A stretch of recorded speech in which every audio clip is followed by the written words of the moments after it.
Bismillahirrahmanirrahim. Assalamualaikum warahmatullahi wabarakatuh. Alhamdulillah, bersyukur kita kehadrat ilahi kerana pada hari ini dapat saya menyampaikan satu tazkirah ringkas yang bertajuk iman.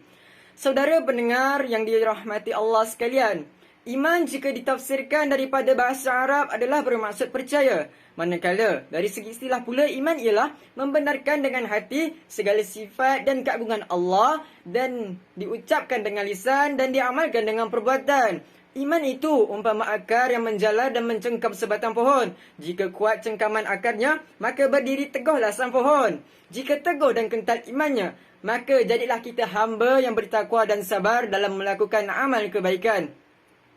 Sidang pendengar yang dikasihi sekalian, sebagai umat Islam, kita diwajibkan percaya kepada 6 rukun iman seperti mana firman Allah dalam surah An-Nisa ayat 136 yang berbunyi, Ya ayyuhalladzina amanu aminu billahi wa rasulihi wal kitab alladzi nazzala ala rasulihi wal kitab alladzi anzala min qabl wa man yakfur billahi wa malaikatihi wa kutubihi wa rusulihi wal yawmil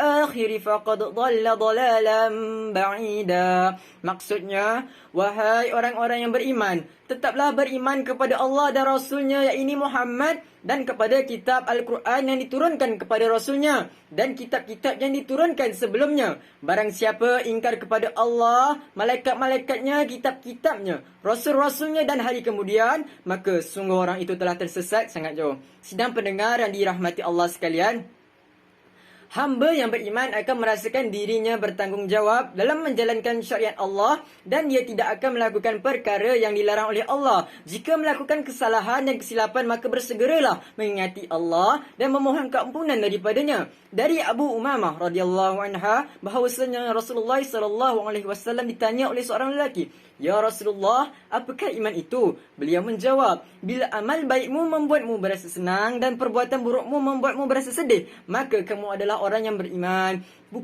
Hadis riwayat Hakim. Bukan itu sahaja, orang yang melakukan amalan kebaikan pun akan beristighfar selepas melakukannya. Ditakuti amalannya ditolak kerana sifat mazmumah yang mungkin tidak disedarinya seperti riak dan sum'ah. Sifat riak dan sum'ah ini sangat dibenci oleh Allah sekaligus merosakkan pahala amal yang dilakukan.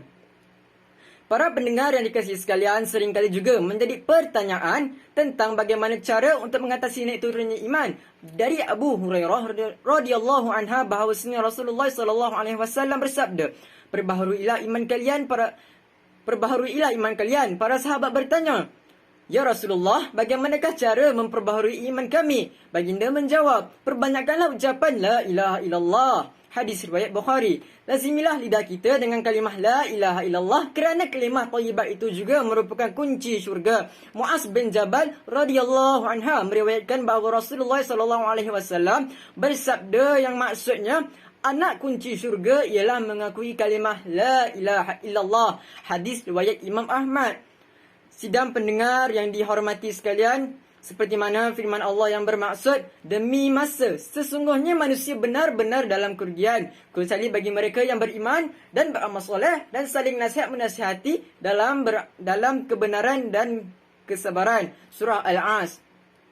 Manakala dalam hadis dari Umar radhiyallahu anha berkata bahawa Rasulullah SAW bersabda, Wahai Ibnul Khattab, pergilah kamu dan umumkan kepada orang-orang bahawa tidak akan masuk syurga kecuali orang-orang yang beriman. Hadis riwayat Muslim. Kesimpulannya, marilah kita bersama-sama sentiasa berusaha untuk mempertingkatkan iman dan meraih cinta yang diberikan oleh Allah Subhanahu Wa Taala, dan yakinlah bahawa Allah tidak pernah memungkiri janjinya. Sekian dahulu tazkirah ringkas dari saya, diharapkan sedikit sebanyak dapat memberi manfaat untuk kita bersama. Akhir kata, yang baik itu datangnya dari Allah Subhanahu Wa Taala dan yang buruk itu datangnya dari kelemahan diri saya sendiri. Wabillahi taufiq wal hidayah. Wassalamualaikum warahmatullahi wabarakatuh.